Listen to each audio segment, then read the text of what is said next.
Welcome back to the channel, everybody. I am Mick Auphanim. As usual, we have a lot of big news with Ripple happening here. We have a tweet here on the cryptobasic.com. Make sure you head over there and check them out. Doing a great job. And the article is titled, Ripple backs Digital Euro Association major event to develop work in CBDC area. Now, it is my belief that the European Central Bank, as well as the Euro Commission, which is the governments over there. We saw the Euro Commission. I covered an article yesterday. I'm not sure if it was on the podcast or if it was in a video form, but they were saying that they wanted to take further actions on crypto, digital currencies, bringing them sort of into the fold, issuing regulations. We did see some regulations come about. They're just a beginning stage. It's not where everything is going to end. However, Ripple is in deep there, as advisors, you see what panels and governmental bodies they're on. Digital Euro Association, they're on the Digital Pound Foundation, the Faster Payments Council, all of the most powerful boards Ripple is a part of and respected by. You see Ripple is praised by the World Economic Forum. You also have Stellar with the World Economic Forum. XDC recently had an article written on them by the World Economic Forum. All of these financial coins, these bank coins, are in deep with the most powerful entities on earth. So for anyone, I don't understand how anyone believes that these non-compliant crypto and crypto that they just don't have that sort of backing are going to be more successful than the bank coins. Or rather, let me give a different idea. How do you expect? I don't know how anyone thinks that the bank coins are going to fail when they're backed by the most powerful entities on the planet: Bank of International Settlements, IMF, World Bank, Auphanim, European Central Bank. I mean, it goes on and on. The U.S. federal government. I mean, U.S. government outright. You have states that are working with Algorand. You have states that were interested in working with Stellar. I don't know what came of that, but I mean, I suppose we will hear about it in the future. So many announcements are being held back because of the lack of regulatory clarity, because they don't want to paint more of a target on their back, for the regulatory legacy system pit bulls like the SEC to come after you for. Like the SEC wants money right now. Unfortunately, that's just the way it is. I did cover an article on the podcast about the SEC collecting over $2 billion from crypto over the last few years. So this is clearly a money game. So the more powerful you are, that's who they're going to look at, not at who's less compliant, because if that were the case, the SEC would be in court with a ton of meme coins and scam coins. So I'm showing you this is why a lot of the companies are holding back. They don't want the SEC coming after them for millions, okay? So they're going to stay out of this until there's regulatory clarity. The SEC is dragging things out. I also said this in the podcast on Apple Music and Spotify. The SEC is dragging this out so they can continue to collect money. That's why there is no regulatory clarity. There's only regulatory enforcement, and they want to continue that as long as possible. I really think that someone needs to step in, like Congress or something like that, and make a move and force regulatory clarity, to be quite honest.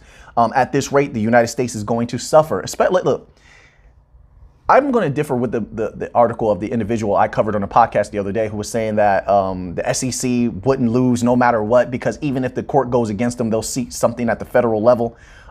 Listen, you know who loses in any of this? If that were to occur, the United States loses. Holders of XRP don't lose. And a lot of people, who are holding the bank coins and such like that are doing very well for themselves, will be doing very well in the future for themselves. Continuing to do well.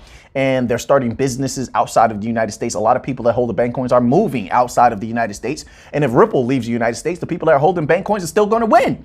Right? It doesn't stop or slow down what Ripple is going to do. They're still going to work with a lot of the largest institutions in the world. But I believe that they will be victorious in this particular lawsuit. They've done well so far. However, what I'm saying is the United States and what they're allowing to happen is they're harming themselves exponentially. So you have, not only they're not using the technologies that could keep them the most powerful nation in the world, right? Because that is in question at this particular time, especially when you have so many BRICS nations coming together, the BRICS nations like Russia, China, India coming together, and they're forming their own central bank digital currency, which they're saying they're going to peg to gold. If that were to happen, then the US dollar is going to take a massive, devastating blow. Massive, devastating blow. Not only are they going to peg that central bank digital currency to gold, the BRICS nations, but they're saying that they want that to be the world reserve currency. Now, keep in mind, also Brazil is in there. I'm not sure of all the other BRICS nations that are involved, but if that were to occur, it would be a devastating blow to the US dollar, which is backed by nothing. But so, I mean, could this be a part of a plan sort of to, bring down, significant portions of the fiat system that is currently in play now, only to build over? Yes, that is definitely possible. That's something I cover in the members only video that I'm about to release today. So just definitely go over there, check that video out. Click that little join button down below. The entry-level membership is only a few dollars. You're going to get a whole lot of bang for your buck, in my humble opinion. Get a lot of important documents, and also get to watch the members-only videos that I put out that I feel are very, very significant. Getting back to everything, I want to circle back around because I'm dropping all this information because it all goes together. Digital currencies like XRP can save the day, and I believe that they're looking forward to it doing that. At least the banks are. The banking systems have a lot of power, especially when it comes to the governments. There's a lot of governmental ties between the banking system. Obviously, you see that, right? You see the Fed. The Fed is the central bank, and look how much power the Fed has, how much influence it has. So I was going to say something else, but I don't need to go that far. So let's just read a little bit more here. It says, Ripple has been a long-time supporter of the idea of CBDCs. Yes, of course, because it's an agnostic bridge currency. It was made to be a world reserve currency. And I think wise individuals would use this before the time is late, but, we'll see what happens. It says, aside from the DEA, the firm also boasts a partnership with the Digital Pound Association. They forgot to add in, they also are on the Faster Payments Council, but this is about the euro, so it's more relevant to name that particular organization. So it says here, the DEA is working across Europe and global markets to drive the development and growth of CBDCs, and specifically the digital euro. If XRP is involved with the digital euro, that price is going to explode. And I believe that a bevy of the bank coins will be involved in the formulation of the digital euro. Stellar is deep in Europe. They're highly respected. The oldest bank in Europe was working with Stellar. A bevy of other large financial institutions were working with Stellar. Also, a bevy of large institutions are working with Algorand or Algorand, based companies, things like that. And of course, we know that Ripple XRP is deep in Europe. So when you're talking about MBDCs and MCBDCs, multi-central bank digital currencies, don't forget they came out with the hybrid CBDC, the hybrid version of a CBDC. And also you had the newest addition to the idea of CBDCs, which is the synthetic central bank digital currencies. Now, I believe that what will cause that price to spike is because the world is headed for a liquidity crisis. The world debt is at astronomical levels. So it's not just like the United States and a couple of other countries that are deep in debt, continuously printing fiat currencies, and it's not just them. The entirety of the global debt is unthinkable. We covered this in a video months ago. So in order to combat the effects of that, and the world hasn't fully been experiencing the effects of that, we're just getting just tiny little symptoms. But before that really catches up with the world, what they can do is formulate the biggest liquidity pools mankind has ever seen. And that will happen with something like XRP, where you could pool all the money together. You've read the white papers for XRP, so you know how this works. With the liquidity hub, all of the large financial institutions and banks pool their money together into XRP. Now, it can happen one of two ways. Keep this in mind. So it didn't really make a difference which way it happens. Some people take concern over things, and you just have to look a little bit deeper, and you can take comfort in what you find. And what you find is there's two different ways. Now, if they pool their money into XRP outright, that price explodes. That's when you're talking generational wealth. Commercial banks, clearinghouse banks, central banks, the banks of varying kinds pool their money together. That price of XRP will explode. That can happen that way. Now, some people take, a little bit of concern with closed systems. Closed systems are also beneficial. Let that closed system take a billion XRP, and that closed system take a billion XRP. You see what's happening here? Now they're in a closed system that, heck, they could peg that to whatever they want. Who cares? But there's less XRP available. So if you have all of these banks, you have over 400 to 500 banks signed up to use the XRPL, and they're all taking, let's say a large portion of them taking XRP off the market in giant chunks to use in closed systems. Well, now what does it do to the XRP price that XRP is so rare. So keep in mind that XRP would be even more rare with removing giant chunks from the circulating supply. Not only that, but then take into account also there's still going to be large financial institutions that use XRP outright without a closed system. So you will have that as well. So then not only is it rare, but now you have large institutions also using a giant amount of XRP, keeping high volume and high value. So where does that price go? Once that price goes up, I do not envision something like XRP having too much more volatility, or let me phrase that a different way. I don't see it being allowed to have too much more volatility than something like gold. Now, I talked about this in the members only video as well. Just check that video out. I think it's very deep, and it covers some things that people need to know coming up and need to be aware of. So it's up to you if you check it out or not. I'm gonna love you no matter what. All right, so I appreciate you being here on the channel. So I appreciate that. But gold has its volatility as well. It's not always one price, and yeah, I'll say it's a safer store of value than a lot of other things that have occurred. Like I never agreed that Bitcoin is digital gold. I'm gonna go too deep into that. I cover a lot of that in the members only video, but I don't see XRP being allowed to have much more volatility than what you see in gold right now. So if you have looked at the gold charts as of recent and you see how the price has gone up and going down, I don't see them allowing XRP to go much beyond that, right? So once the price goes up, I envision that they will institute something, and there are ways to do it. They will institute some sort of mechanism to keep that price high. And look, you could take a simple mechanism like just incentivize people to not want to sell their XRP. And I don't think it takes a lot, because if XRP goes to a high price and you have to have 10 XRP just to hold an account, it will be quite difficult to get back in for most of the holders of XRP who, don't get me wrong, there's a lot of millionaires that are holding XRP. Sure, I deal with these individuals all the time. A lot of wealthy people are holding XRP, but a lot of people who are holding XRP are people who are on the come up and hoping XRP will be the life-changing generational wealth that they come into.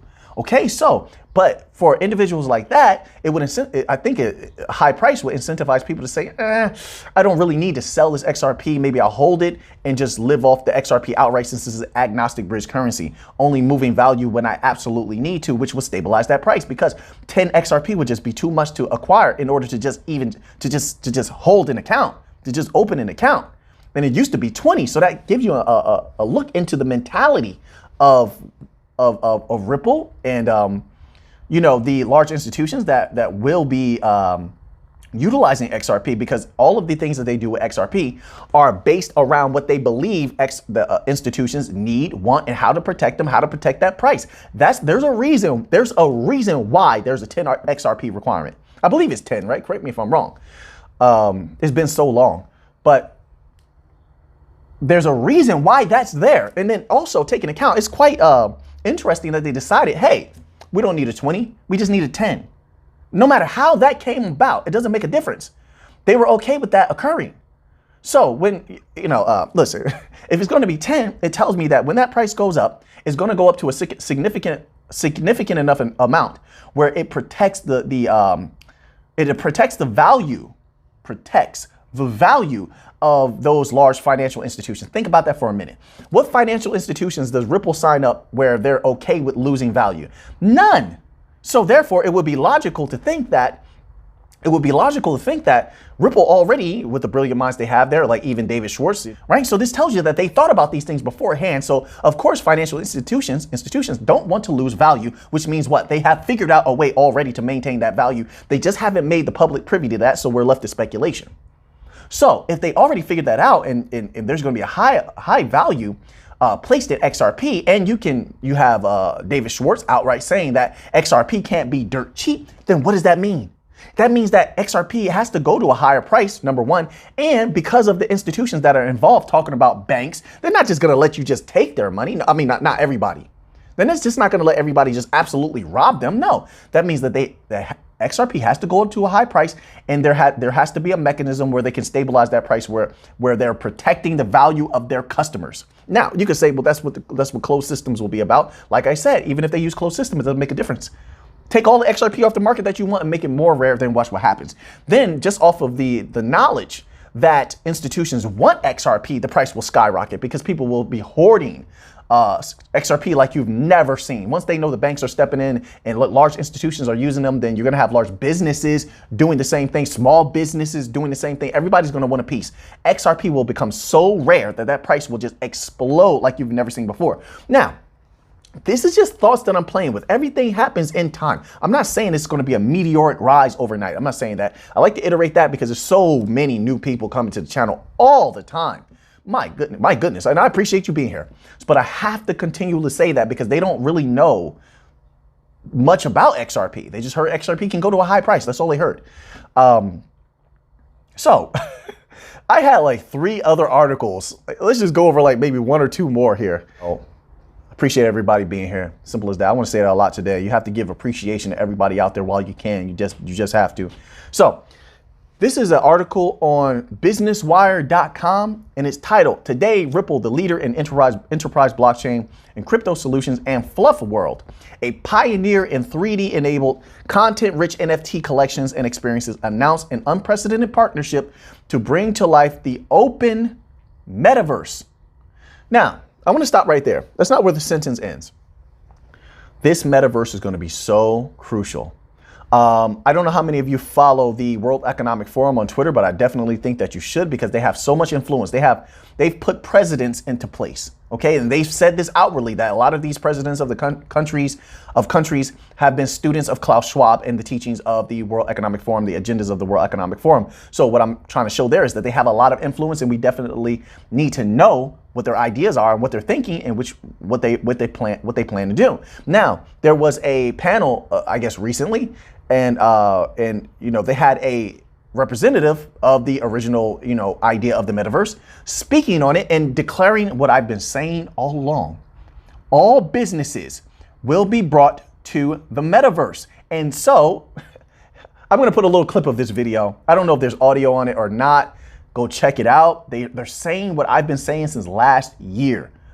Metaverse is big money. That's why XRP is getting involved with the metaverse. This is why Hedera is getting involved deeply with the metaverse. Algorand is getting deeply involved because they know the money is going there. You're going to have businesses in the metaverse, banks in the metaverse, movie theaters in the metaverse, everything that you could imagine. They're going to save costs by putting it in the metaverse, and they're going to make so much money that, I mean, so when you see something like this, just skip over the NFT part if that sort of jaded you and you just think about like colorful monkeys and stuff like that. Skip that part and just listen to the part about unprecedented partnership to bring to life the open metaverse via a new decentralized blockchain network. The Root Network brings together best of breed components from Web3 community with a deliberate focus to the user experience, which is why it will be built alongside the blockchain best suited to enable settlement and liquidity of tokenized assets at scale.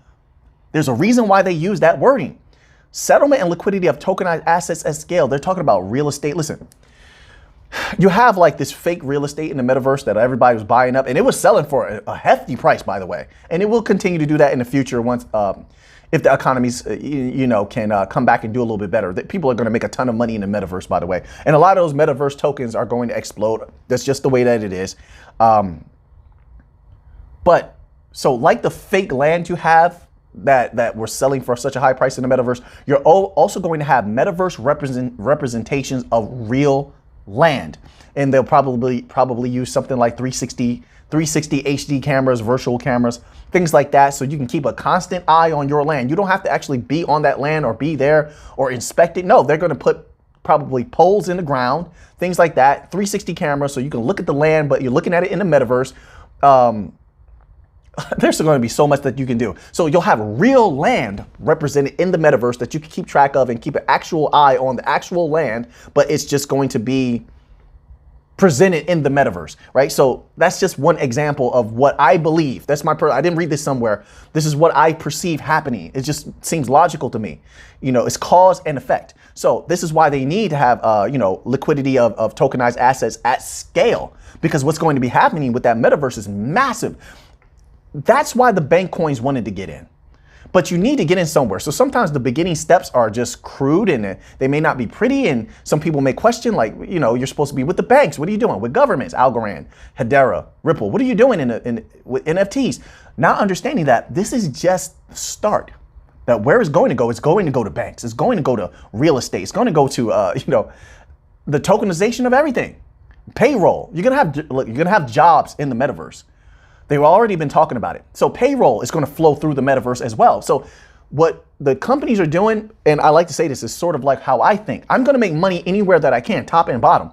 Ripple is doing that. They're going to make money in the real life, you know, with the young guys, the young people. Sorry about that. Young people like to call IRL in real life. They're going to have IRL money, but they're also going to have metaverse money, and they're going to bring them all together, which does what to the price of XRP, XLM, Hedera, Algorand, who are getting deep when it comes to NFTs and tokenization of everything.